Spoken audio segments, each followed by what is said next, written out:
This podcast is brought to you by the School of Advanced Study, University of London. My thesis will focus on portraits of the Princesse de Lamballe, who was an Italian-born princess of the blood, who was Marie Antoinette's closest and longest-serving confidant, and as superintendent of the Queen's household enjoyed a privileged position at the court of Louis XVI. The princess's travels in England to London, Brighton, Bath, Oxford and Tunbridge Wells, her establishment of a social circle that included Queen Charlotte, the Prince of Wales, Lord and Lady Spencer, the Duchess of Devonshire and the Duchess of Lancaster, and her involvement with and patronage of English artists occasions the examination of some of the connections between the French and English schools of female portraiture. So this research will form an important section of my thesis, using Lamballe and her circle as a case study. Lamballe made two journeys to England in 1787 and 1791, each visit lasting 4 months. While she was in London, she sat for Richard Cosway, commissioned a portrait for herself of the Prince of Wales, and viewed famous collections such as those of Lord Spencer and George III and Queen Charlotte. There is, however, a significant gap in research comparing the portraits of the French and English schools from this period. This void in scholarship has been attributed by Joe Headley to the historical reluctance of English artists to publicly acknowledge and therefore record their debt to their French peers. I intend to demonstrate that useful information can be gleaned from such comparisons, enabling us to identify instances where sitters may have styled themselves along similar lines. These could suggest a greater conflation of ideologies, or at the very least shared principles, than has previously been ascribed to these two schools. A cursory examination of the famous portrait of Marie Antoinette by Vigée-Lebrun and equally famous portrait of the Duchess of Devonshire by Gainsborough reveals a striking resemblance in pose and format, if not the brushwork and handling. Marie Antoinette's was painted at least 2 years before the Duchess's. We can also compare this portrait of Lady Foster, bosom friend of the Duchess of Devonshire's, with a miniature of Lamballe. Some visual similarities can of course be attributed to shared fashions, but the fact remains that members of Lamballe's English and French circles both crossed the Channel and commissioned work from these countries' respective artists. The artists themselves often worked and exhibited in both Paris and London, and contemporary prints after French portraits of French courtiers were published in England and vice versa. Both Lamballe and the Duchess of Devonshire had portrait cameos executed in fashionable Wedgwood jasperware. Reynolds readily acknowledged Britain's debt to the 17th century French school in his Discourses on Art and called for the Royal Academy to emulate its French counterpart. The continental influence on Reynolds' own oeuvre has been explored by Robert Rosenblum, and this is, of course, the artist's portrait of another Anglophile and brother-in-law of Lamballe, the Duc d'Orléans. I intend also to highlight the significance to the British school of the wave of émigré French artists who sought sanctuary and patronage in London during the Revolution, and here is an example of one such artist who was patronised by Lamballe, Henri-Pierre Donneau. As you can see, that's a very ruthless okay, Arthur, you got 30 seconds. Okay, I can see you're going to produce evidence of artistic links, but given that we're quite used to talking about the English aristocracy being influenced by French models and criticised from this period, what can this tell us about a wider story that we don't already know? Sorry, I didn't quite hear that. Yes. So what can this tell us about a wider story about French impacts on Britain on the aristocracy that we don't already know, in the hope of them being guilty of following French fashion, the critics are? Right. I think it shows actually closer links between the two schools. I mean, I think it shows that artists were exhibiting on both sides in both cities, and I think that it's while people have sort of suspected that there are links, I don't think it's really been explored in any depth before. I mean, there are only really a couple of scholars who've looked at it in any depth. So I'm hoping it will show more exchange between particularly Paris and London, but both schools as well. And also interesting to see how interlinked these circles are. I mean, the Lamballe circle and Marie Antoinette's circle, for instance, how much they travelled to London, sorry. Linked to, in a way, to Arthur's question, what about the French Revolution and how did the artists get together then? I noticed you go up to 1792, so what influence did that have in terms of the way these different individuals, particularly the Duchess of Devonshire, of course, were actually portrayed, whether there was any connection or anything happening in that respect? Well, in a way, there are two sections to it, because there's everything that happens up until the revolution, and then there's sort of the wave of emigres afterwards, including artists too. So I'm looking really at both. If I can divide it into two sections, then both, because French artists were travelling to London and exhibiting there before the revolution, and then obviously there's this whole exile, this wave afterwards. So I'm seeing it really as two halves. Penny? Thank you. If two paintings resemble each other or have similarities, how do you know that they're influencing each other? Or rather, they may not both be influenced by a common earlier source, say in Dutch portraiture or elsewhere? One way that I will be tracing it is looking at the critical reception of the portraits and then seeing how they were received by parties on both sides, but also the dissemination of reproductive engravings after those portraits. So, for instance, the fact that portraits of Marie Antoinette were published in London, and then you can trace them to various collections, can show how something might have influenced a patron's agenda. All right, that's round one. We're going to do a big thank you and then a music.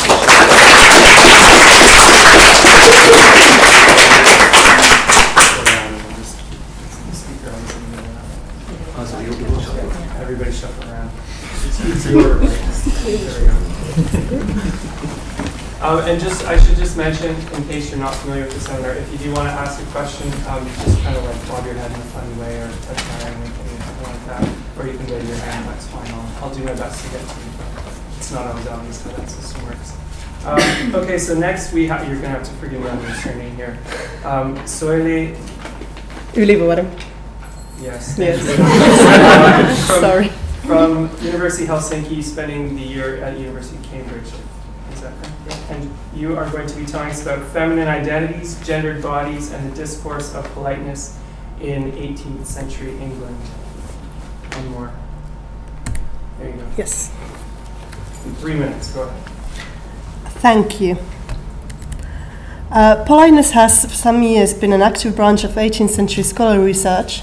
What I'm interested in is politeness as a set of practices that create difference, such as national, racial, social, and in my case, gender difference, and through the difference, identity. It's actually quite surprising that even though politeness has lately been actively researched, practically all research has either very specifically targeted men's politeness or then just ignored gender altogether. Even though such scholars as Phil Carter or Michelle Cohen have maintained that politeness had a major impact on constructing gendered identities, politeness has actually never been thoroughly examined from women's angle. So this is what I'm going to tackle in my doctoral thesis. The subject of my thesis can be roughly divided into two subcategories, which are firstly the analysis of the politeness discourse, and secondly the mirroring of the results of this analysis with the lives of 3 elite women. Accordingly, in the first part of my study, I will examine the discursive ideals, assumptions, and demands that were connected to feminine politeness. To do this, I use a wide selection of printed source material dealing with politeness, such as conduct books, periodicals, sermons, novels, and plays. My goal is to reconstruct the ideal polite woman in as much detail as possible, keeping in mind the multi-voiced nature of the politeness discourse, which means that there is no one ideal polite woman, but many. I will also take a look at the discursive means that were used to bind femininity to politeness, as well as the methods used to portray some aspects of femininity as more desirable than others. In the second part of my thesis, then, I'm going to examine the journals and letters of 3 18th century elite women and determine how these women dealt with the discursive ideals and demands imposed on them. These women are Lady Henrietta Godolphin, the Duchess of Marlborough, the blue-stocking Elizabeth Montagu, and the novelist Fanny Burney.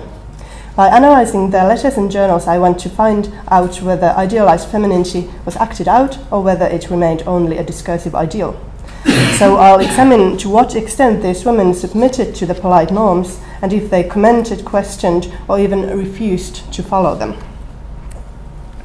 As to a methodology, I have an interdisciplinary approach where I combine historical methods with constructionist gender studies. I lean heavily on Michel Foucault's notion on discourse and approach politeness as a discursive formation that was used to produce normative female bodies and through that polite feminine identity on an individual level. I want to show that the female body was in many ways the center of attention in the discourse, that politeness was a bodily trait, and that exercising and disciplining the body was seen as essential and paradoxically also reprehensible in the politeness discourse, thus making the role of the body both central and ambiguous. Thank you. Perfect time.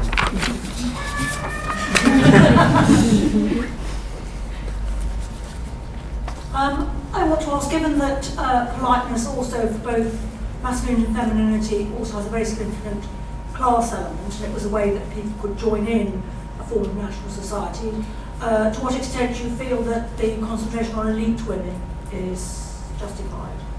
Well, if you think about politeness, it really is, at least I see it to be a means of creating class identity among the elite, into which I sort of take parts of aristocracy, maybe not the uppermost aristocracy, but certainly gentry and upper middle class, maybe parts of lower middle class also.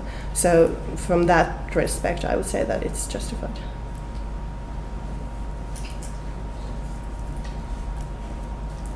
What is the sort of posited antithesis to politeness that you have? Is it rudeness, or are there a series of other things that one is when one is not polite? So what's the other against which your politeness is working most fruitfully? Well, as I said, it's sort of class related. So first of all, there's like behavior that is then told to be, well, it's called impolite, but then it has like very sort of strong class connotations. It can be either immoral or then otherwise inappropriate. I think morality has also, I mean, politeness is very much seen as moral, so yeah, immorality would be one of those as well. Yeah, you've got a blue stocking and you've got a novelist. Does that not skew your case studies more towards the lettered elite woman than maybe were you to look at all the elite women in the 18th century? Sorry, can you repeat that? You have a noble woman, a blue stocking, and a novelist. Yes. Does that skew you towards the lettered women? Well, in a way it does, and that might be a problem, but that's sort of, I have practical reasons for choosing these women, because those are the women that have left significant amounts of sources, so that's, yeah, practicality first, I think. Okay, thank you very much.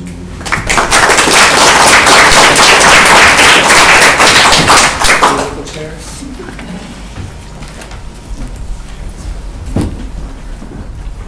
All right, you've got one to your head. Can you just click on it down there at the bottom? It should just be the other. Slideshow. Good? Okay. Right. All right, this is Paul Morehouse, who is just starting at University of St. Andrews, and he's going to tell us about Joseph Townsend and the art of mental tooth drawing, journeys through the landscape of the British Enlightenment. Okay, right. Well, Joseph Townsend was the rector of Pewsey in Wiltshire from 1763 to 1816. He's best known today for his 1786 dissertation on the Poor Laws, described by McCulloch as not so much a foreshadowing of Malthus's theory as the theory itself. Townsend's other publications embrace theology, geology, linguistics and medicine. My research will explore his political economy of poverty and population to illuminate the intellectual world of 18th century Britain. This presentation focuses on one aspect of this, the relationship between the changing landscapes of Georgian Wiltshire and the intellectual terrain of the Enlightenment world. David Underdown has suggested that Wiltshire's ideas were shaped by the differing agricultural modes of production in the sheep grazing arable south and east of the country, and the dairy farming north and west, the chalk country and the cheese country. In the English Revolution, he argued, the former was royalist, the latter and the Cotswold weaving towns favoured Parliament. As a geologist and social scientist, Townsend might have appreciated that these differences had their roots in deep time in the geology. Pewsey, although in the middle of the chalk country, shared many features of the northwest. In 1783, Bentham wrote to Townsend that Pewsey, I'm told, is a second Canaan, the footpaths cased with cheese. After 1750, poor relief subsidised the development of commercial arable farming in the southeast of England, arguably at the expense of the pastoral economies of the north and west. Pewsey thus lay astride the frontier between two social worlds, prompting Townsend's interest in poor provision, in enclosure and in agricultural improvement. The two great transport revolutions, turnpike roads and canal construction, transformed Wiltshire. Townsend pursued his magisterial duty to supervise the turnpike roads keenly and built Pewsey's first bridge, acquiring the sobriquet the Colossus of Roads. This brought Townsend's rectory closer to the main London to Bristol road, the Atlantic economy and the philosophical societies of Bath. And it enabled frequent visits to Shelbourne's Bowood estate, where he met Bentham and Priestley.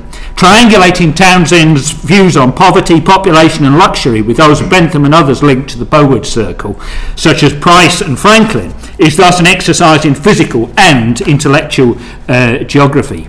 Townsend's travels took him further afield, physically and intellectually. In the 1860s, he evangelised for the Calvinist Methodists in Scotland and Ireland. The book he was best known for in his lifetime was his travels in Spain. Observations there reinforced his population thesis. I intend comparing Townsend's travel writings with Arthur Young's travels in France. Both men visited the same parts of southern France and Catalonia, just months apart. Their shared concern with feeding a growing population at home makes the study of their approaches to the same evidence encountered abroad a fruitful focus for research, especially given their opposing political and theological trajectories. I'll have to leave the other 3 slides.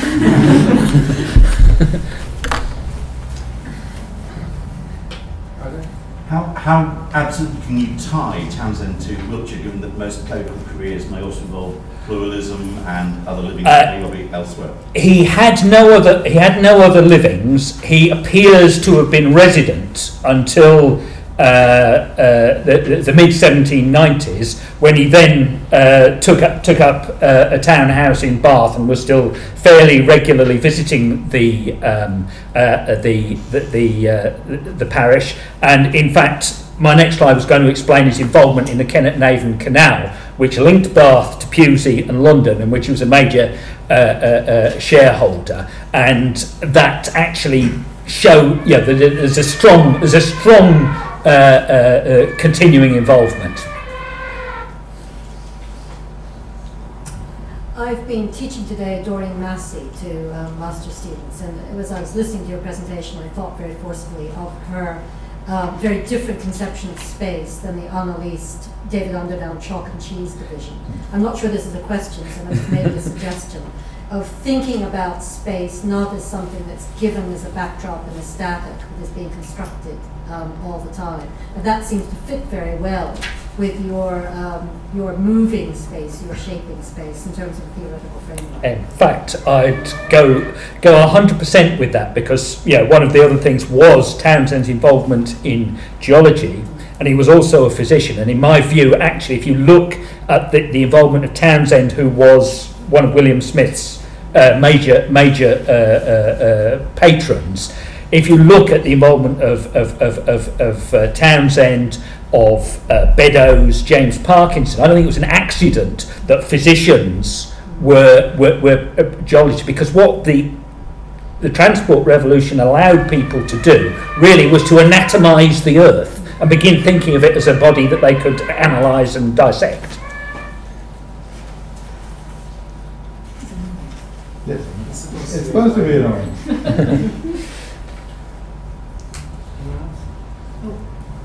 What about the non-locational aspect of thought? The networks and contacts, and writing and girdling the world, and your approach is very Brodelian. One is people think of thought in one place and no other, but actually the thought travels freely. Absolutely, and I think that's one of the other things I want to do, is to look at the networks. How, for instance, Shelbourne introduced him to people in France and Spain, the networks of knowledge that develop from that, but also actually, again, how this transport and communication revolution actually shaped new networks. And educational influences on him? No, sorry. We can ask that later. Thanks very much, Paul.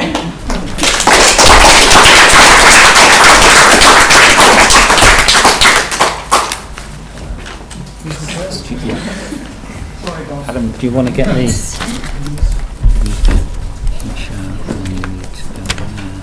then that should be you, I think. Oh, yeah.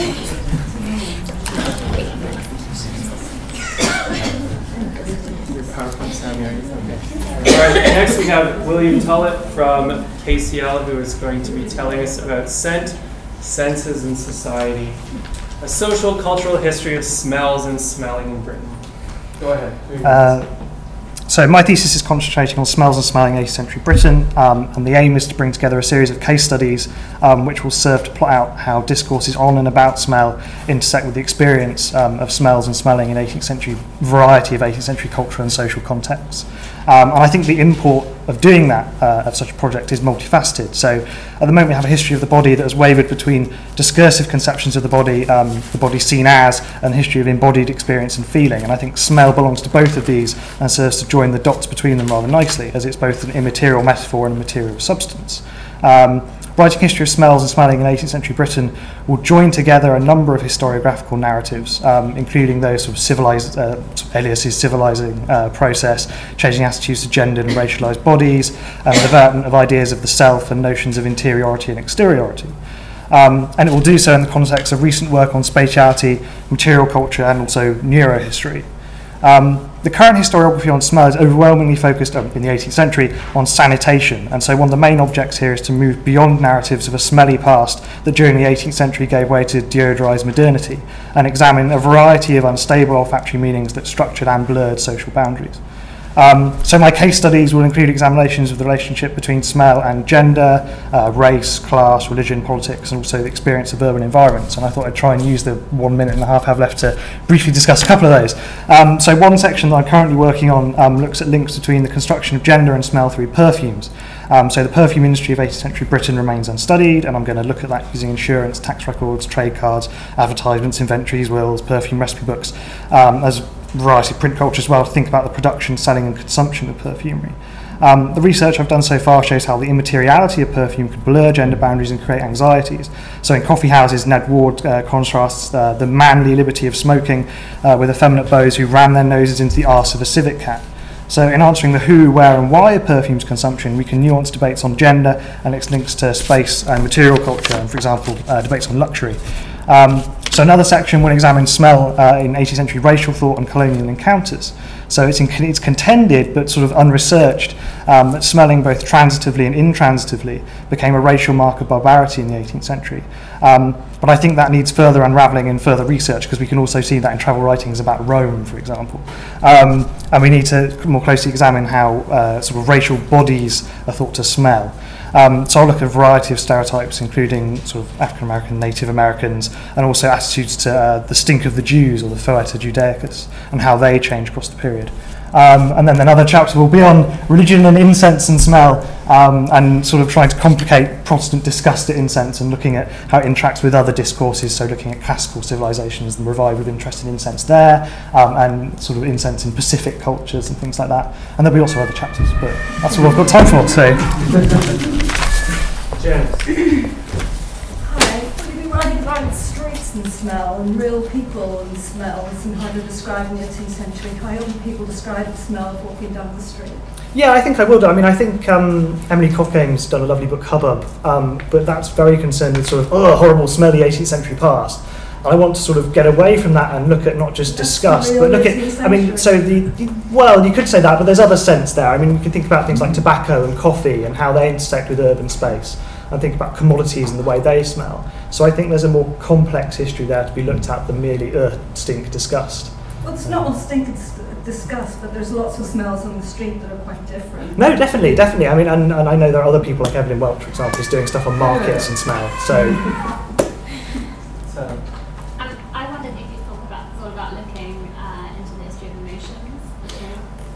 community talk a lot about this thing with food and disgust and things like that, because kind of bad smells have been a big thing recently in emotion history, and it sounds like during my PhD, people were always asking me what a love letter smelled like.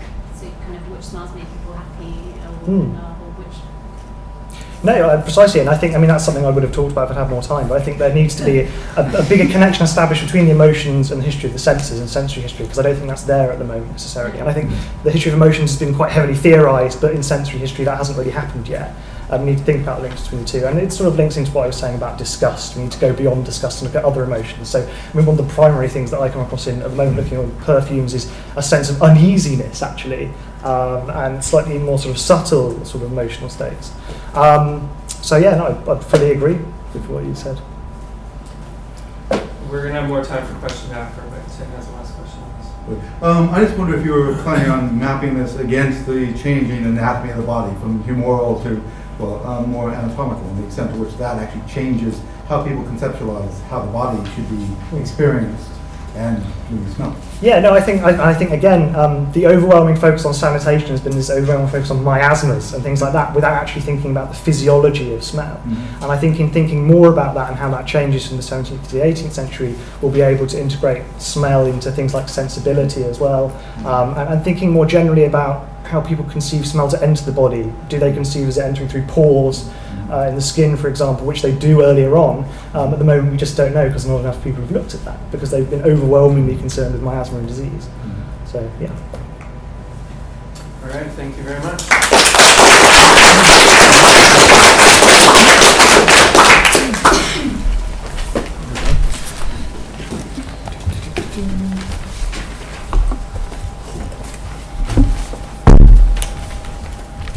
Slides, okay. Do I have a title? I gave you a fake slide then. Okay, next up we have Kirsty Ford from Oxford. She's going to tell us about reading communities in 18th century Britain. Sorry about the lack of slides. My research is about the aims, operations and geographical spread of reading associations in Britain in the long 18th century. I'm interested in reading experiences, practices, habits and communities. Philip Larkin may have said that books were a load of crap, but I disagree. The recent opening of the new Birmingham Library, in all its angular metallic splendour, shows that reading has not been left behind in the digital age. However, it has significantly changed, with the emergence of Kindles and other e-readers, online libraries and scanned copies of manuscripts. Our contemporary innovations in reading practices, and even in the nature of literacy itself, should highlight the importance of understanding the historical development of these tools of communication and their changing audiences. The print revolution, or even the late medieval emergence of the English vernacular, are cited by historians such as Eisenstein and Clancy as key stages in the history of literacy. The 18th century, in my opinion, saw its own important shift. There was a proliferation of reading communities such as book clubs, subscription libraries and circulating libraries, complementing the more general rise of the associational world. This created a literate community, changing the practice of reading from an isolated, even religious study to a communal leisure or educational pursuit. This textual consumption revolution fundamentally altered the basis of social discourse and the dissemination of culture. Reading associations provide a neat prism for viewing the nuances of 18th century society and its class, gender, and intellectual identities.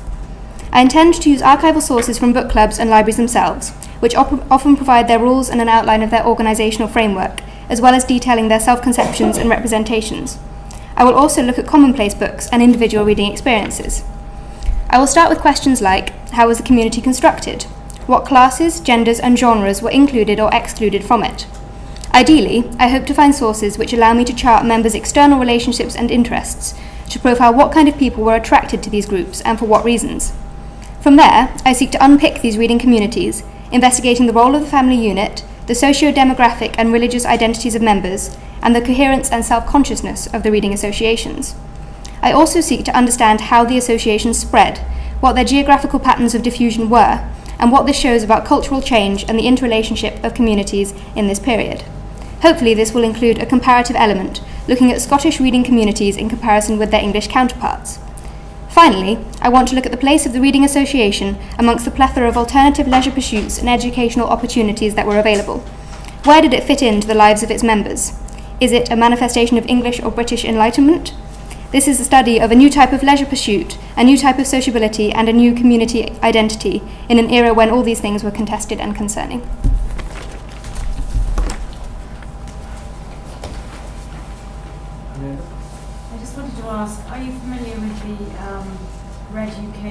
database. Well, I think you might want to look at that. That's about reading experience from 1495 to 1945 or something like that. And it covers a lot about the reading experience. So you might use it in your thesis. Thank you. I wonder if you could unpack the term community a bit more, because it's one of those ones where we all think we know what it means, but it comes with a bit of baggage as well. Okay. So you've clearly thought about it. So could you just explain a bit more about how you're, why you've chosen that specific term and how you're going to use it? In the particular context of reading associations, I think it's, as opposed to the idea of a library or a collection of books as a resource, which you get in, say, ecclesiastical libraries, I'm talking about the situations in which there was kind of an interpersonal connection between the readers, and they were collectively organising what should we read, how should we share it, the times, things like that. So it's community as a interrelated group of people with a kind of set common purpose that brings them together and gives them an identity as a collective unit.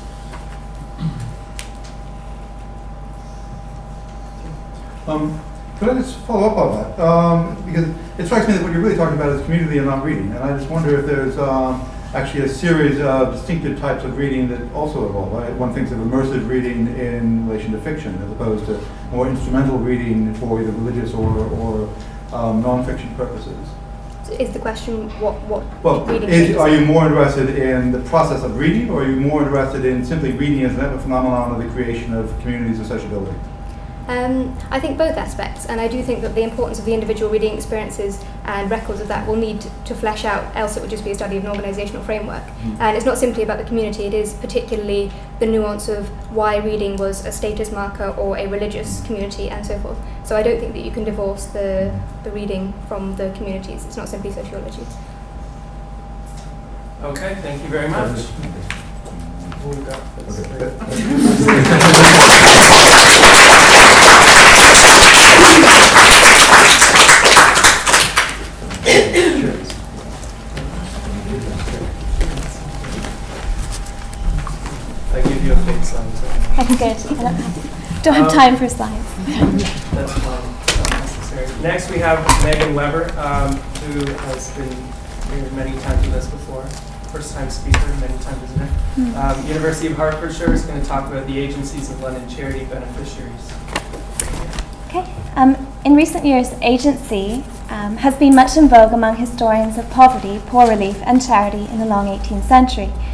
Yet most scholars have proven reluctant to define the concept explicitly and prefer instead to provide examples of agentful actions, and hoping these will convey the essence of agency. Agency has come to be equated with action, with resistance, with the defense of customary rights, with the prioritization of one's own needs, with strategy, voice, and choice. While some scholars have suggested that intention is enough for agency, others hold that action must be taken, or that there be action with impact to qualify as agency. I hope to bring together some of these disparate strands of thought, and rather than think of in terms of one or two of these definitions, to consider multiple agencies. So, hence the title. I hope to provide a nuanced picture of plebeian agency with reference to early 19th century London charities. My chapters will each focus on an institution, or set of institutions which address similar social issues. These may include lying-in charities, the Mendicidty Society, female penitentiaries, or infant schools. Using a micro-historical approach, I will illustrate how each charity's unique blend of discourse, policy, management, spatial arrangement, and situation within broader networks of relief affected how and under what conditions the poor expressed their power. I also pay attention to the politics of charitable institutions, moving beyond the simple binary of benefactor-beneficiary, as neither side was as unified, nor the two necessarily as divided as is often assumed. I will consider how other actors, employees, charity subscribers, magistrates, and even the press, how they played into plebeian agency. I've chosen the early 19th century for two main reasons. Firstly, while much has been said about private charity in the 18th century proper, many studies end abruptly at 1800. This is despite the fact that early 19th century saw the continuation of many projects established in earlier decades and the development of new concerns and techniques in philanthropy. And secondly, the period is particularly rich in contemporary discussion around issues of agency. For example, in the run-up to the new Poor Law Amendment Act of 1834, not only public relief but private charity came under criticism for allowing the poor to strategically manipulate resources, behaviour which could be construed as agency. Of course, the voices of the poor are not easy to find in the archives. To obtain a sufficient body of evidence, I hope to look to a wide range of sources: working class autobiographies, charity promotional material, manuals for philanthropists, newspaper articles, and the minute, letter, and account books from institutional archives. Where charity beneficiaries' conduct and views are not recorded explicitly, I hope to read benefactor-produced material against the grain. You can ask me about this.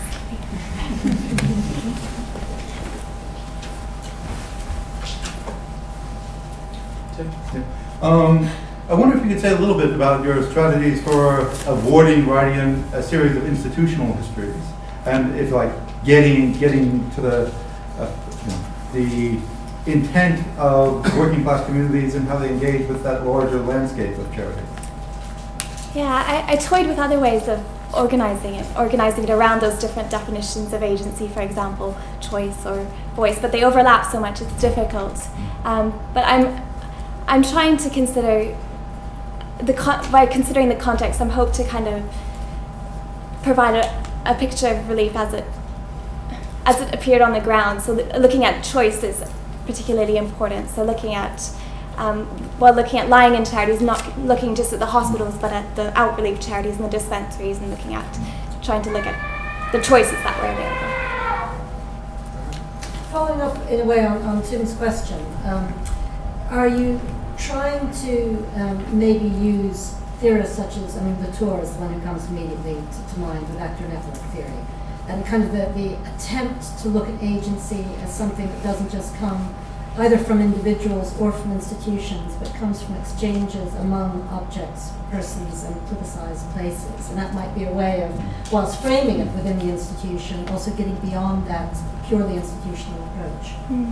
I think I hope to consider kind of other influences on agency, so space is really important. So I'm looking at lying in charities at the moment. So how did agency play out differently in a hospital where it was run an institution, whereas how is that different from an out relief charity where midwives were going into people's homes? So considering that maybe space might have had an impact on the way that played out and other aspects, so other influences that might have been present. Amanda? I was thinking if there's poor old women who've been lying in, they might not feel they had much agency after that. But I was wondering if you're going to do anything kind of gendered about this at all, or whether you were focusing on women or men or both, or if you're going to look at the different ways in which they, as particularly as beneficiaries, invoke agency or didn't. Yeah. I think gender will come into it. I haven't focused too much on it quite yet. But I think I'm trying to look at who specifically, not just treating the poor as one big lump, but looking at, in the lying in charities, what type of women were going to these hospitals when they had so many other choices. So gender in some of the other institutions will definitely play. Did they have other choices? Well, they could go to the workhouse, they could have out relief charities, they could just have their own midwife at home, pay a midwife. Thank you very much,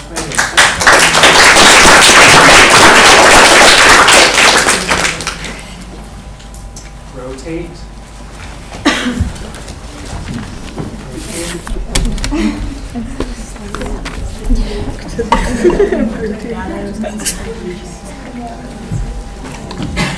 Okay.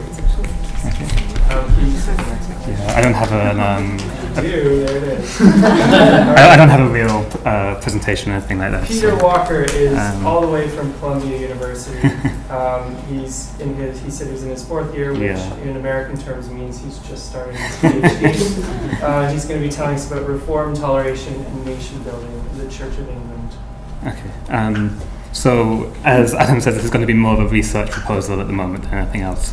Broadly speaking, I'm interested in the repeal of the penal laws against Catholics and Protestant dissenters between the American Revolution and Test Act repeal and Catholic emancipation.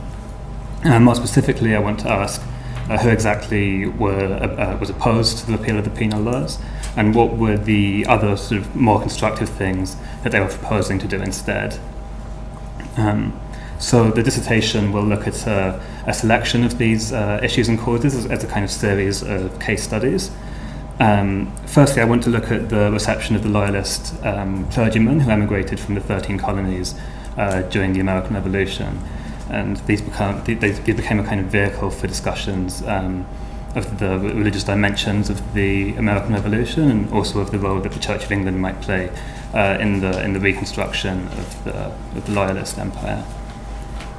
Next, I want to turn to the political conflicts and debates that were sparked in Britain by the American Revolution concerning the toleration of Catholics and Protestant dissenters.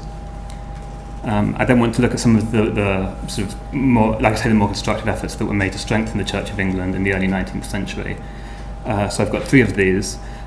Firstly, the reorganisation of the Society for Promoting Christian Knowledge and the kind of dramatic expansion of its publishing activities. Secondly, the establishment of the National Society, which worked to create a sort of network of Anglican schools, national schools.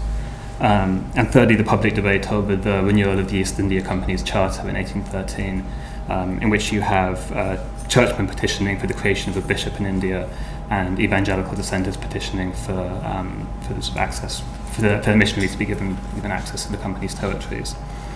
Having done all of that, I want to return to the political question of the penal laws, and looking at the debate about Catholic emancipation and Test Act repeal, and try to use that as a way of kind of assessing the impact of everything else I've talked about on the political defence of the established church. So what I'm trying to get at this with this, there seems to be a kind of paradox in the history of the established church in this period, that the American and French revolutions obviously represent these sort of unprecedented threats to the established status of the church, but in a sense they also present it with an opportunity. During the American Revolution, the Anglican clergy had demonstrated their loyalty. This sort of problematic dissenting constituency had been gotten rid of, and you had an influx of loyalist clergy to Canada and elsewhere. You have these various reforming projects I've been talking about, which are sort of reactions to initiatives taken elsewhere, but I think because of that it's easy to overlook just how impressive they are when you bring them all together. And yet out of all of this, you get Test Act repeal and Catholic emancipation. So I'm thinking about trying to push on that.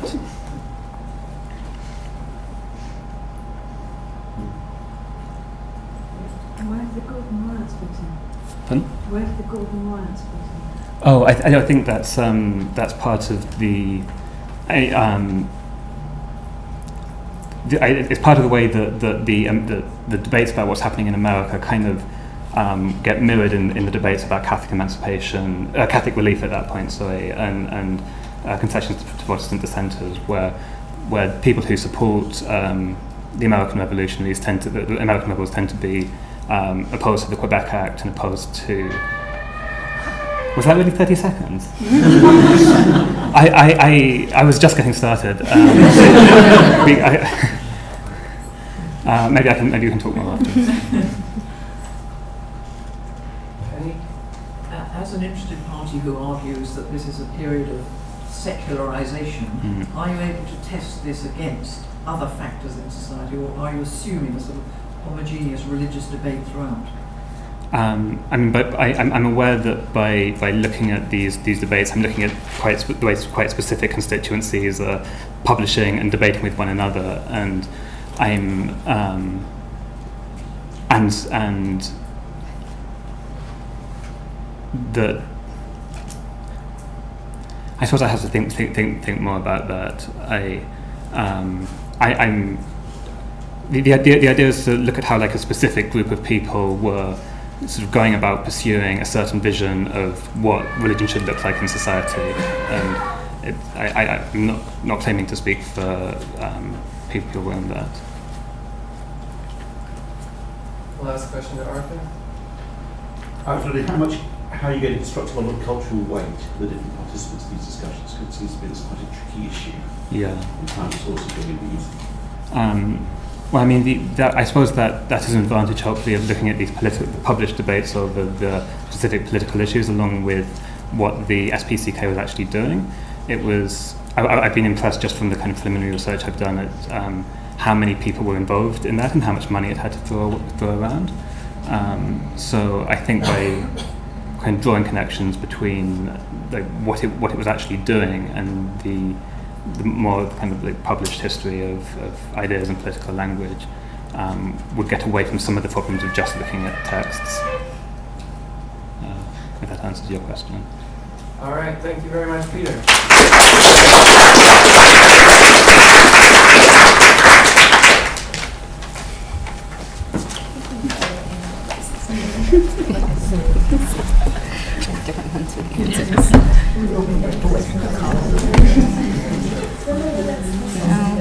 Can somebody open the door? Tim's getting sweaty.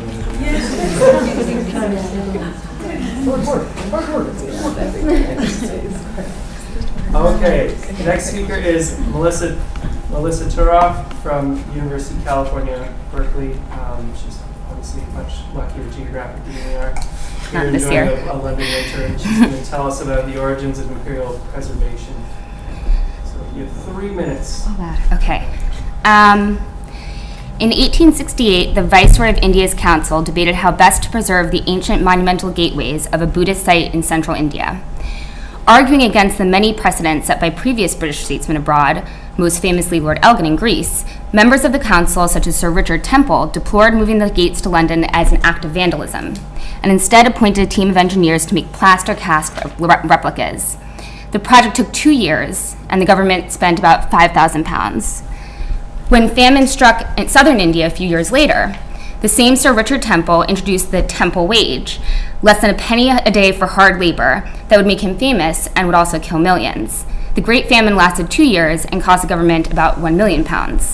So I began this project, I'm kind of an interloper into the 18th century, with a mid-19th century question of why, in an empire with millions to govern and as many claims for expenditure, did the British start to preserve such ancient Indian sites and monuments? And I think that to answer that question, I found that I had to start in the 18th century. I've always been kind of an 18th centuryist, and look at what some scholars have called the antiquarian roots of British institutions and policies of preservation. And I'm specifically looking at the Archaeological Survey of India, which was founded in 1861. So I've begun my project. I'm also a fourth year. I want to begin my project by starting to find who these antiquarians were, and locating them in late and post-Enlightenment scholarly civil society in Britain, and I'm primarily focusing on London and Edinburgh. It's a place that sent lots of Scots to India. And then I want to trace these antiquarians to India itself, and I'm focusing on Calcutta and Madras, and specifically the surveyors after the Anglo-Mysore War. So that's Madras, and see how their work in India and how India itself changed their practices, their previous scholarly studies and methodologies of recording. And so here it's not so much physical interventions in the landscape as much as kind of this analytic, almost scientific kind of recording and measuring and mapping of Indian sites and monuments, because this was before kind of preservation took place. And because they were often kind of empirical accounts that were kind of garbed as facts, and didn't really disclose any ideologies or narratives, I'm looking at the journals, private papers, and correspondence of these antiquarians to try and find what drove their preservationist projects of India's antiquity, which were often side projects, I should say, that were undertaken along the side as they were employed as surveyors. And finally, I want to look at their work as scholar administrators. Were they more scholars? Were they more administrators? And also their relationship to their employer, the British East India Company, in the long 18th century, and how this scholar administrator element was institutionalized into civil society and finally into the state policy itself. That was fast.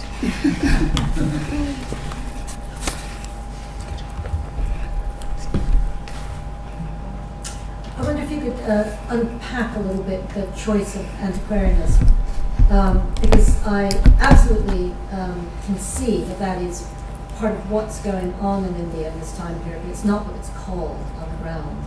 And it has a very different meaning in Edinburgh, London, Rome context that it does have in India. So I think it's a problematic, though I think productive, potentially, choice.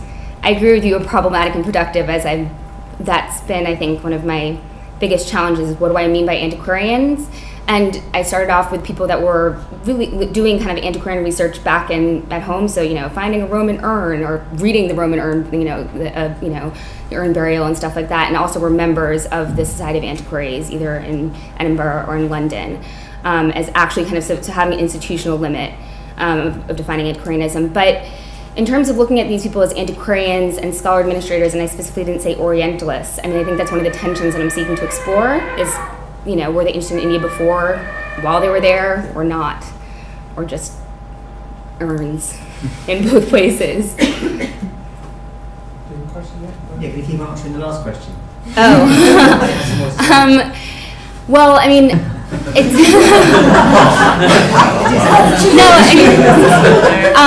I guess I'm interested in to some degree with the antiquarians I think it's an overly tidy Saidian paradigm of what Orientalism means, and I want to look at kind of these, there's this idea, yes, I'm talking about knowledge production in the empire, but I'm also looking at kind of institutional and methodological things that were brought to India and were transformed, then brought back. So I don't want to call them Orientalists, because not all of them liked India or even cared about it.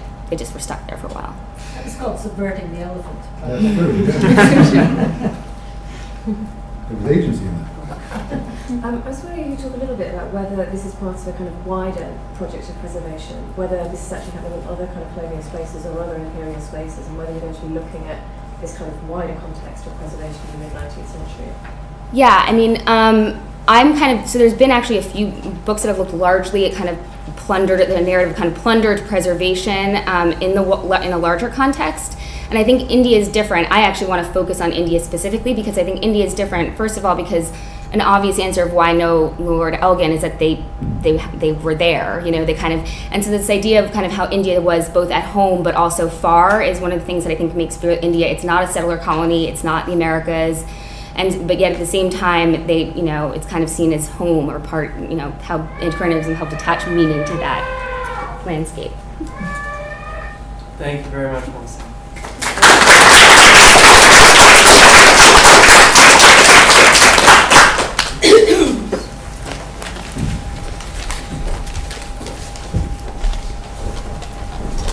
Do I have a slide? Everybody has a slide. Just hit the arrow button. Okay, next we have Alice Marples. She's at King's College London, and she's going to be talking about collected communities and Sloane's connections. Thank you. My PhD is part of a project called Reconnecting Sloane, Texts, Images, Objects, which involves the British Library, the British Museum and the Natural History Museum in a collaborative attempt to understand the founding collections which unite them all, Sir Hans Sloane's ones. The 80,000 objects he amassed have been broken up and reorganised by each institution several times over. The purpose of this project as a whole is to understand these collections together, as contemporaries would have done, and to delineate in detail how they were created, maintained and used. Due to the sheer size of the collections and the complexity of tracing connections between them, this project involves 3 PhDs based at each institution. The British Museum, Felicity Roberts, is using Sloane's collection of natural history drawings to explore questions of visual and textual description, and at the NHM, Victoria Pickering is tracing the origins and journey of each specimen in Sloane's collection of vegetable substances. My work looks at Sloane's archives of scientific papers and extensive correspondence. These are held at the British Library and represent a wealth of largely unprocessed information. Scholars have dipped in and out of the manuscript collection or explored parts of it in detail, but no one has systematically studied it as a whole in order to understand and contextualise Sloane's collecting practices. Ultimately, I'm using Sloane to interrogate the transition of the ideology and practice of collecting from wondrous cabinets of curiosity to enlightened taxonomic collections, the question being how and why public utility became a priority. My research focuses on the ways in which Sloane interacted with different communities of knowledge in order to build a global network of contributors to his collection. As a polite gentleman and indulgent patron, Sloane had access to the great and the good of the scientific world. However, as the range and content of his letters makes clear, he was also directly engaged with many different sorts of people, from sailors to school teachers, privateers to publicans, who often contributed to his collection of knowledge in the form of raw information, their own work or the work of someone that they knew or had found, or material objects of all kinds.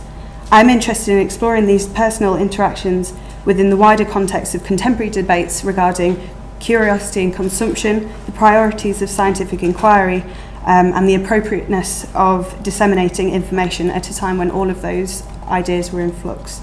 I'm currently exploring Sloane's place within the medical community of knowledge. I'm attempting to sketch links between contemporary questions of a physician's place within the medical hierarchy, the cultural understanding of the incomplete nature and inconstancy of medical knowledge, as well as the inherent insecurity of commercial medical practice within the marketplaces. It's my belief that the day-to-day life of a medical practitioner necessarily involved high levels of collaboration and cooperation, and that the crisis of the Royal College of Physicians made Sloane and others like him aware of the perils of hoarding or attempting to control outright these new markets of information. Instead, he sought to contribute to them, consolidate and expand them. And I will chart these concerns across the various forms of Sloane's social image. Thank you. I wonder, given that this project is within a broader project, the idea behind which is to locate Sloane in terms of that material collection, I just wonder if that connection to the materiality of everything else changes how you read the textual archive that you're primarily working on.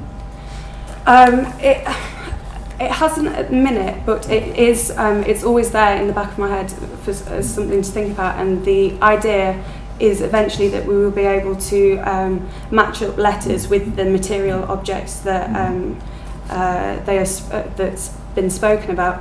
I think that the objects themselves, they were exotica, or they were stones found on a beach in England. So the range of things that Sloane was interested in is key.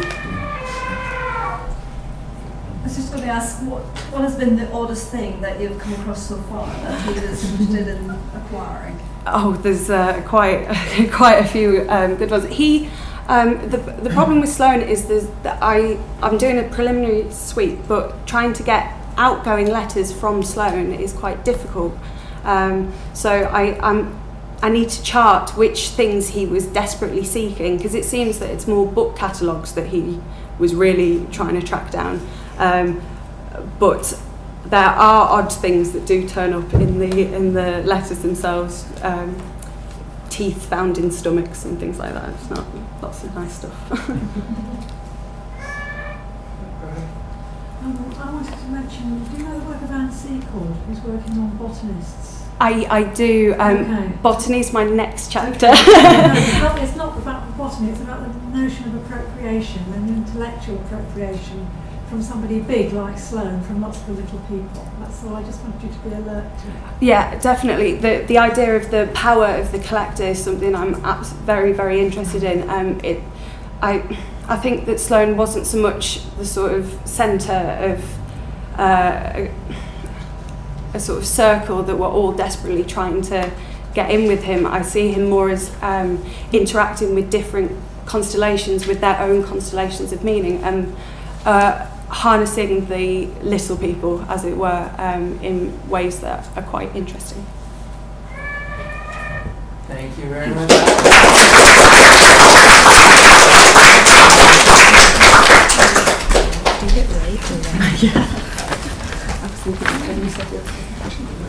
Okay.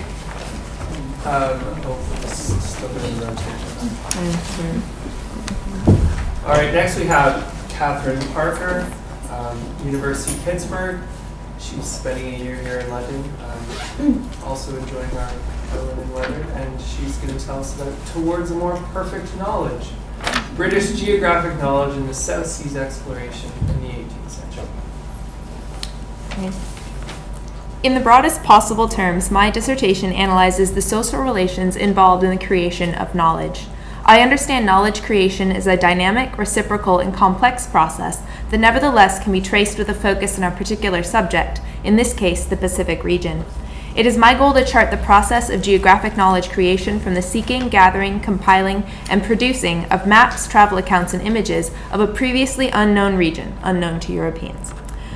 Although Russia, France, Spain, and the Netherlands all probed the area in exploratory expeditions, it was the British who dominated and perfected the Pacific voyage of discovery. An inquiry into Britain specifically, while staying attuned to its numerous trans-imperial interactions, narrows the project to a more manageable scale. Chronologically, I focus on the understudied period of early to mid-long 18th century exploration from the 1669 Narborough expedition to Cook's first voyage in 1768. My master's research revealed the primary parties interested in the Pacific and traced their overlap in terms of expertise, resources, and personnel. While the Admiralty took the helm in leading expeditions and perfecting their execution from roughly the 1740s onward, it depended on other groups, most importantly the Royal Society and mapmakers, to help them elucidate the Pacific before Cook's more famous voyages.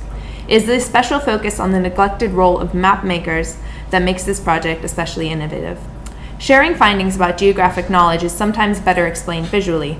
Thus, I will create a GIS tool that will map this network of knowledge producers and tie them to their representations, showing simultaneously the overlapping local and trans-imperial contexts of knowledge production that linked London and the Pacific. In addition to the production of knowledge, it is vital to follow material culture into readers' hands, to see the reception of the Pacific when it left its architects. This focus will shed light on the cultural production of maritime space and the circulation of knowledge about such space, as well as how material objects themselves are crafted to convey certain information about a region, concept, and peoples. I am spending this academic year in British and French archives as a social sciences doctoral dissertation fellow. Archival and secondary research has allowed me to create an outline for the written dissertation in 4 sections. Section 1 will delineate who wanted to explore the Pacific, as well as why and what they wanted to know. Section 2 will explain the intellectual division of labor involved in gathering, organizing, compiling, and presenting geographic information from the ship's deck to the printed page. The third section will analyze the representations produced from the voyages and will seek to address how these representations changed over time, most likely through a close reading of 2 to 3 map objects, which I would be happy to talk about in the question and answer period. Finally, Section 4 will follow the material culture into the hands of readers and analyze maps and travel accounts with regard to marginalia, periodical reactions and critiques, and published commentary about the Pacific. Together, these sections offer a contextualized example of how new information is integrated into a society's existing worldview. Subtle hint there from Katie. Yeah. Yeah. Bruno Latour looked at mapping the Pacific and arrived at the idea of a centre of calculation. Are you finding that at all useful, or are you moving way beyond it, or challenging it? I find a center of calculation very helpful in terms of broader imperial studies, and especially what I look at, because I'm finding that London is the domestic history of London and where mapmakers live, where the Royal Society is located at that time, where individual fellows of the Royal Society is located. That actually is very important for the representations that are made. And yet I find a center of calculation a bit limiting in terms of the other transnational ties that are also happening in terms of correspondence with other savants and then going to the Pacific itself. So I think center of calculation is a good starting point, but perhaps a bit too binding as an overall theory. Sarah? Do Indigenous peoples feature in this? Thank you for asking that. I started my graduate studies looking at perceptions of race in the South Seas and how they are constructed over time. And that is actually a field that has been very wonderfully developed in the last 20 years, most innovatively by Bronwyn Douglas, but also Genaneth Obiasekere and his kind of scholarly fight with Marshall Salins and things like that. So I moved into perceptions of space because those I was seeing kind of a dialectic representation of looking at a space as dark, unknown, not clear, how that would then reflect onto the perceptions of race of a people, especially Melanesians and Micronesians in the Pacific.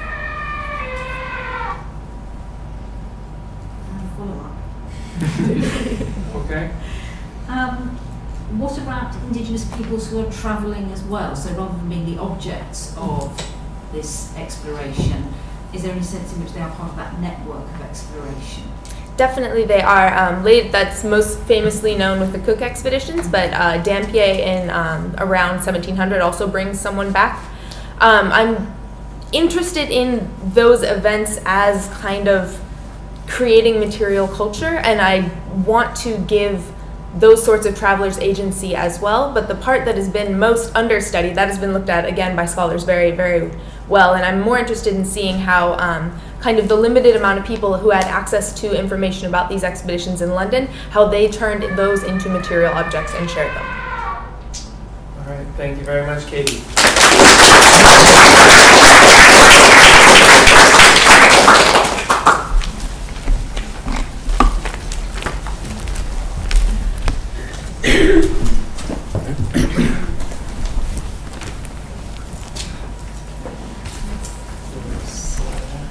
All right, and last but certainly not least, we have Robert Rock from the University of Hertfordshire, who is talking about his PhD on criminal skill counterfeiting a coin in 18th century Britain and Ireland. Go ahead. The great silvery coinage of 1695 to 96 was the result of, amongst other things, an almost defunct coinage system ruined by continuous and consistent clipping.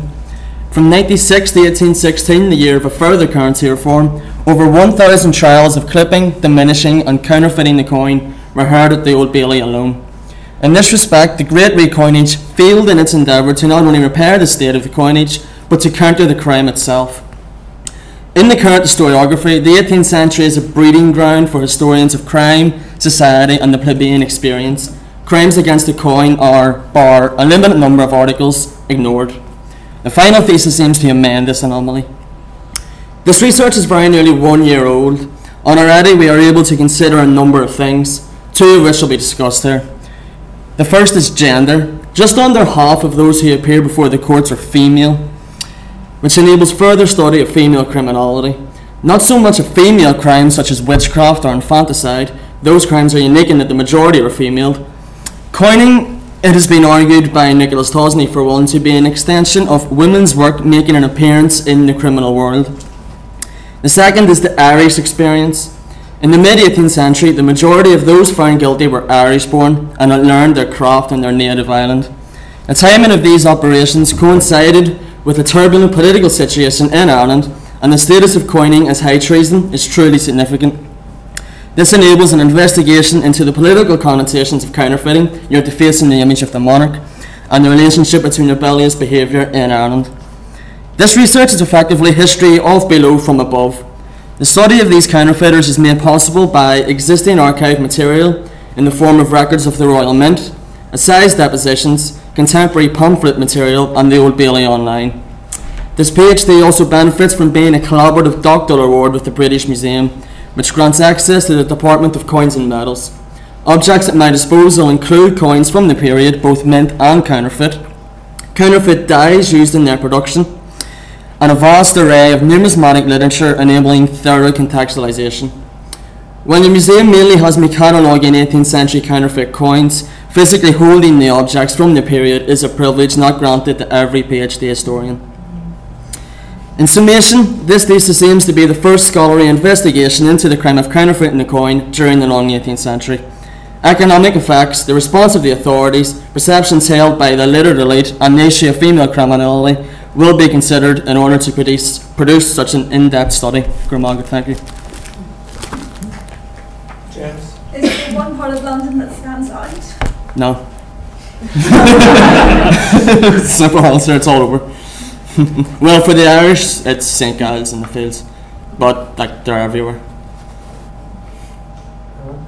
I was just wondering if there are any kind of networks connecting people with counterfeiting coins, or if it's kind of done on just on a purely individual basis. Well, the Irish people who I talk about there, I would use the term gang to describe them, because there are a number of them that show up in the same trial, and then who reference other people who show up in the same trials, and then the Yorkshire coiners at the end of the 18th century was very much one gang doing it all. So yeah. I was just wondering whether any of the British Museum counterfeit coins or paraphernalia were part of Hans Sloane's collection.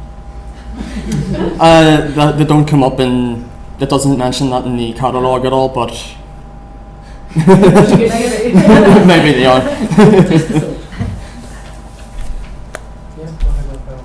What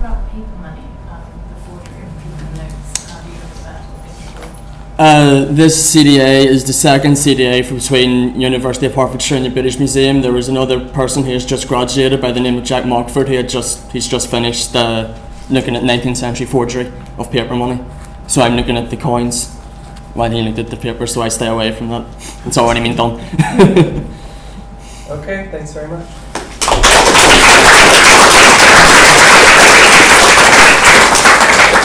All right, before we go off to the pub and then off to dinner, we've got about a half an hour where we can have a bit of a broader discussion. So if you have any questions that you'd like that you didn't get a chance to ask, or if you wanted to ask questions across the panel, now is certainly the time to do that. So I will let Penny start us off. Thank you. I do want to congratulate all the panelists. Tremendous presentations, and it's wonderfully good training for all of us to remember the discipline of time. One of the reasons we have this format is to stop me talking at great length when I ask the question, so that's why I'm asking the first general question. And I usually give an overview of trends. We note the complete absence of political history, although some of these have political ramifications. Last year, I think the highest common factor was identity, but this year we can definitely detect a rise of community. And I, as a concept, and I have a question on that. And roughly in terms of classification, the leading group is cultural and social history, broadly defined, including gender history. I classify as 6. Obviously, classifications are very subjective art and it could be done in a different way, but 6 is social and cultural history in the broadest sense. 4 intellectual history, including religious history of religious thought, and art history out on its own, 1. So there we are. But my question about community, and I don't think I want all 11 to answer because that would be a bit slow, but anyone who feels especially attached to the concept, how are we unpacking or trying to counter the sort of warm, positive feelings that are always supposed to be attached to community, although often communities degenerate or escalate, whichever way around you like to look at it, into strife, competitiveness, and in particular as a member of a book club, I want to ask how you're dealing with the elements of pure hatred within such groups. I don't want to join your book club.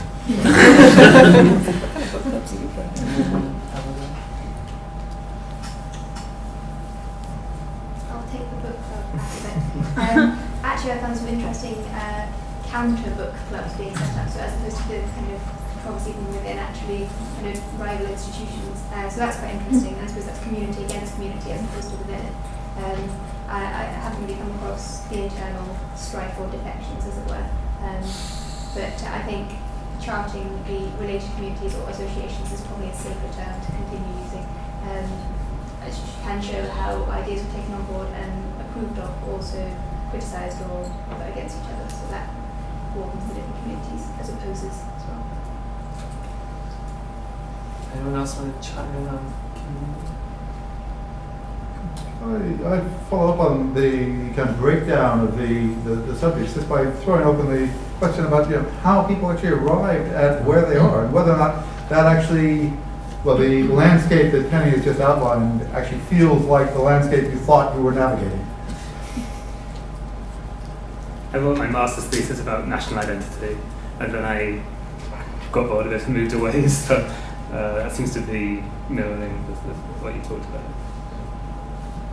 Yeah, I wrote, I started, like I said, coming in looking at race, and I've switched to space, or moved on to space is much more how I see it, because I also was dealing with words like identity, and that just seemed very squishy, whereas now that I'm looking much more at the creation of material culture, I see the actual production process and the social ties that go into creating these perceptions that are mostly based about race. And a large part of my work is also looking at who is deemed an expert in terms of the Pacific, and one of the articles I've been able to write out of this is that sailors at the first part of the 18th century are considered experts, and the Royal Society is very interested in having sailors give them really a lot of feedback and observations of a specific type because they're the only ones that can go to the Pacific.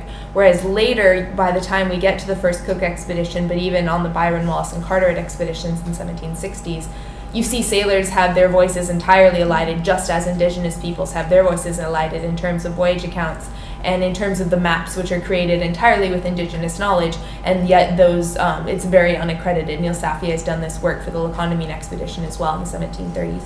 And so it's very interesting to me in terms of this idea of community and my moving away as a scholar from identity and race into ideas of space, that I see those interacting, but also I see communities kind of drop out certain members of that community over time, and that's been fascinating to see as the 18th century decides who is an expert and who isn't. I just wanted to add one more trend that I maybe saw, which is, I think, tied to community, which is, I think, going away a little also from the squishy identity stuff, which is like institutional histories, and not necessarily just writing these dry institutional histories, but looking at, you know, I'm looking at like certain learning associations in civil society, and those are communities certainly, but they're also like they have an infrastructure and they produce, you know, both knowledge but also, you know, material, and so that kind of looking at institutions as either a case study or as part of it. I've heard a few people talk about that as, I think, one of the ways we're trying to put a little bit more structure back in to some extent, while also, I mean, for civil society at least, looking at kind of the inclusionary and exclusionary practices that, you know, civil society seem to be open, and also is it outside the state or part of the state? So it's a kind of a dialectical relationship. Yeah, I mean, from my point of view, I think where I would start in this whole question of where I classify what I'm doing. I remember at the end of my first year as an undergraduate, one of my tutors saying in a tutorial, "Oh, well, Paul is a social historian." I think you'd agree with that. And I sort of took a step back and I said, "Well, I think probably I see myself as a historian of ideas in social and economic context." But I think, my undergraduate work was mostly done in social and economic history modules. I had intended, and I think that probably where anyone ends up is increasingly at the vagaries of institutional decisions and funding. I had intended to do history of science and medicine at UCL in the Wellcome Unit, and then the Wellcome Unit at UCL disappeared. I was stuck with being in the southeast and wanting to do something vaguely in that area. I opted to do intellectual history at Sussex, and then intellectual history at Sussex imploded. I ended up but I think actually community comes deeply into it, because if you look at Townsend's dissertation on the Poor Laws, he ends up by contrasting the ugliness of the parish dole table, where surrounded by fumes of alcohol and tobacco, and counterposing it to Lady Bountiful with cherubs at her knees receiving, and I think that actually is a political debate about what is community and what is the voice of the poor within it. You know, it's a very interesting letter from Shelburne to Bentham, in which he says, "Well, my fear is that the poor are going to want to make themselves an estate like the church in France." And I think that actually what this debate is really about is about who has a political and social voice. So that's as much what's shaping ideas of political economy and poverty in this period as the wisdom of Smith.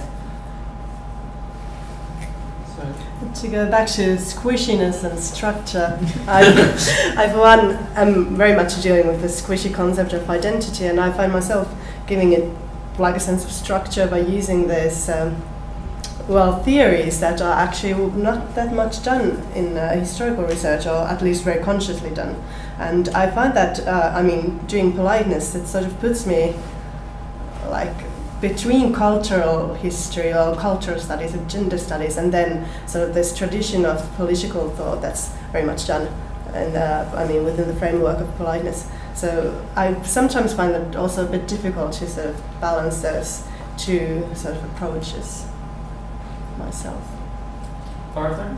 It's another kind of identity question sort of follows on from these. I was struck listening to all the talks that when I was a lad, you were an 18th century historian, then we could all sort of imagine teaching an 18th century course called 18th Century Britain. And I'm just thinking, if I was sitting in a job interview, listening to the extraordinary range of research topics you've heard, how far any of you would feel you really, if you had to say what you are, you call yourself an 18th century British historian. It seems to me actually, maybe words like enlightenment might be more like spring to people's lips in terms of describing what it was they studied, and whether you'd feel you could easily do something that could identify you as someone with an 18th century specialism that actually could then encompass a very wide range of histories, whether that's not what you were interested in doing at all. It's the way we organise ourselves here, in some sense, therefore, an anachronism as far as the academic landscapes in which you also see yourselves operating in the future, which might be more about subdisciplines or themes rather than periodisation. How many show of hands would feel confident to teach a survey course in 18th century Britain if that was the first thing you asked to do? Let's just see those show of hands again. That's encouraging. That's good. But I would want to force the boundaries of it and teach a Britain in the World course that really stress the trade, intellectual, and material commodities kind of transfers that are happening around the world at that point, even at a very domestic level in terms of history from below, looking inside what an 18th century person would have in their house and kind of get students to realize the connections that are happening, even if it's, I'm not saying it's a globalized world or anything like that, but that the globe is changing in the way that Britons understand it and the way that Britons are consuming it. Do you have a question? Yeah, just to say, first of all, I found this really interesting as somebody thinking about whether to do a PhD and listening to all of this has been fascinating, so I'm really glad to be here.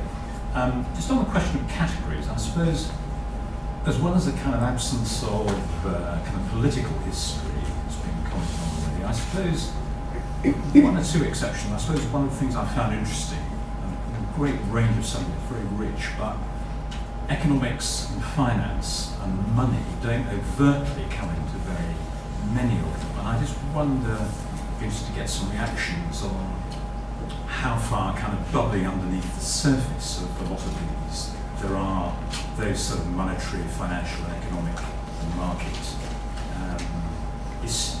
I mean, I was quite struck by how kind of social, cultural, and so on the subject matter was. That's really what's driving my question. In terms of my research on counterfeiting, I'm then trying to stay away from economic history. Because, just until at least the very end, I will have a chapter on it and how counterfeiting affected it, whether or not both positive or negative. The counterfeiters were, after all, providing a service that the mint couldn't. But economic history, I actually, in my master's research, just talking about changes in research, my master's was on witchcraft in Ireland. And then the HRC said they'd pay me to do this, so why not? But, so economic history isn't my strong point whatsoever, so I'm going to kind of saving that until the end and reading around it, just to admit it straight away. The nitty-gritty of economic history isn't part of what I'm doing, but it's very much there underneath the surface as society was getting more and more commercial. All of these values to do with what it was to be a polite gentleman, whether you were involved in trade and things like that, were thrown into sharp relief, and it's actually part of what I'm doing, which ties into trying to sort of get away from the squidginess of community, is looking at how these communities of knowledge and practice actually incorporated these new ideas and how successful they were and what effects those had, what effects those changes had on the individuals themselves and the practices that they were engaging in. So it's there, but in a very sort of squidgy way. I was going to say, none of my work really touches on sort of hardcore economic history, but I think there's sort of lots of cultural historians borrowing on some of the concepts like circulation and circulation of money, but also looking at circulation of smells, for example, and looking at that. And there's also, it's been written on relationship between shit and money which is quite interesting. I think about how those two link in. So I think there's cultural borrowings from some of the economic background going on, certainly. I mean, the other thing I was interested that we classify people as social and cultural historians, and yet there's also most university departments have economic history departments there, social and economic history. So you've got social and economic history, social and cultural history, and social being the two that's linking those together, which was an interesting comment. But may I make just a factual point here? The Economic History Society is very, very heavily towards the sort of technocratic and quantitative side of things, and their numbers are very small, but they're boosted by the fact that there is the ESRC sort of almost sustaining the subject despite the collapse of consumer interest. But they cheer themselves up by counting social and cultural history in them. They keep saying, well, no, we're not disappearing. Look at all this work. And then when you look at what they're citing you lot. And they're also funding writing up as well, so at the end of your study is the time to become an economic historian. I'm more of a theme person rather than a period person, so I was going to ask for another show of hands, which is, how many of you would feel confident in a survey course about the theme of your research, which might go significantly before and significantly after the 18th century? I'm doing it. Well, let's see again. Fixing the theme, I think. Sorry, period. Thanks. Yes, this is a comment really, having listened to it. It struck me that issues of categorisation, how one categorises an individual in the 18th century in terms of expertise, is something that's cropped up in a lot of them. And in a period where you see, any economical thing, rise of this more distinct professional sort of knowledge, which is institutionalised, somewhat, and people having to be accredited, how very much people in the 18th century were able to have a foot in lots of different camps, and a lot of knowledge was, in a positive sense, amateur. Struck with Townsend, for example, the antiquarians, the collectors and their networks of knowledge, the people like sailors being regarded as experts for maps.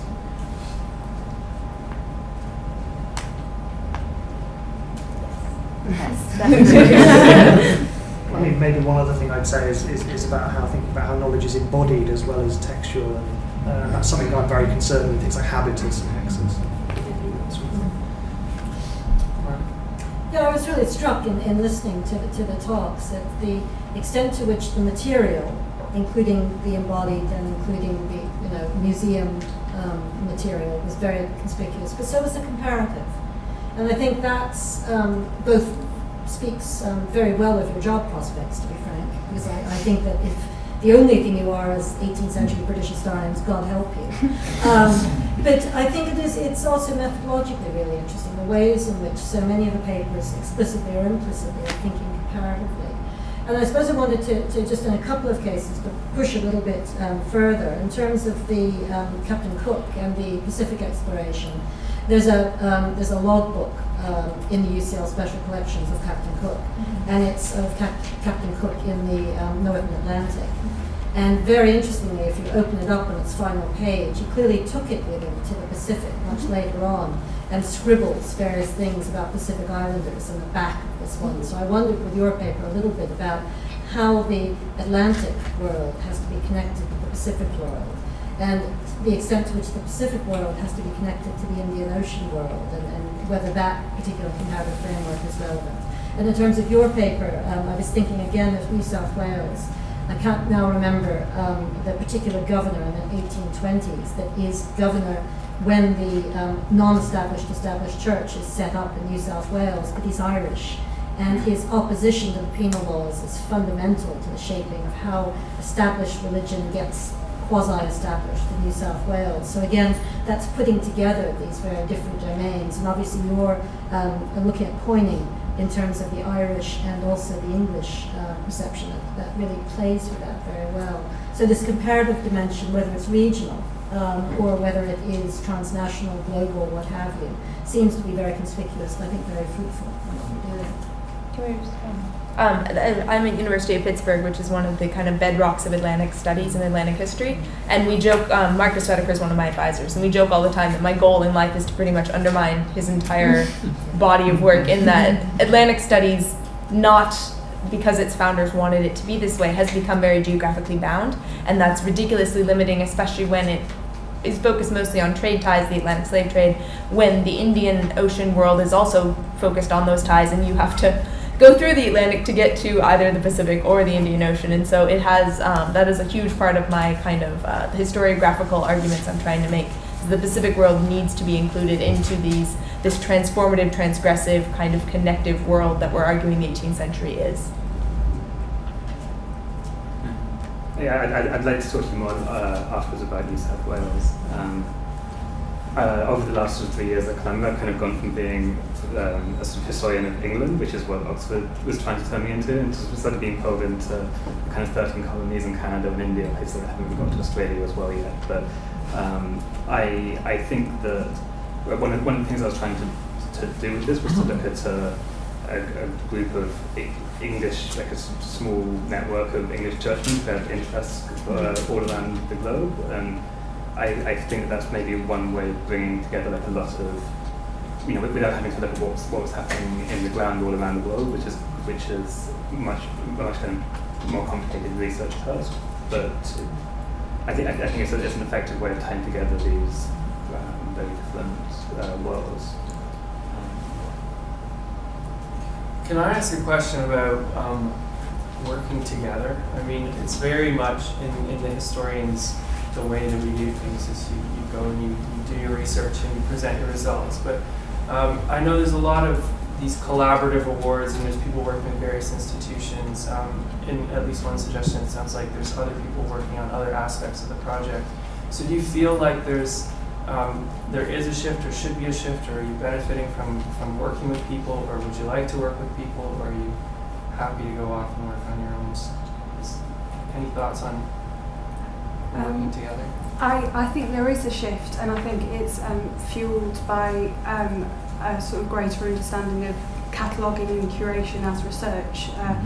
And there's certainly a lot of CDAs and now CDPs, I think, around to the point where there's a conference in January on the sort of issues thrown up by ideas of collaboration and working together and things like that. So from the point of view of a CDA student, there has been a shift, I think. Would anyone be really annoyed if they had to collaborate with someone?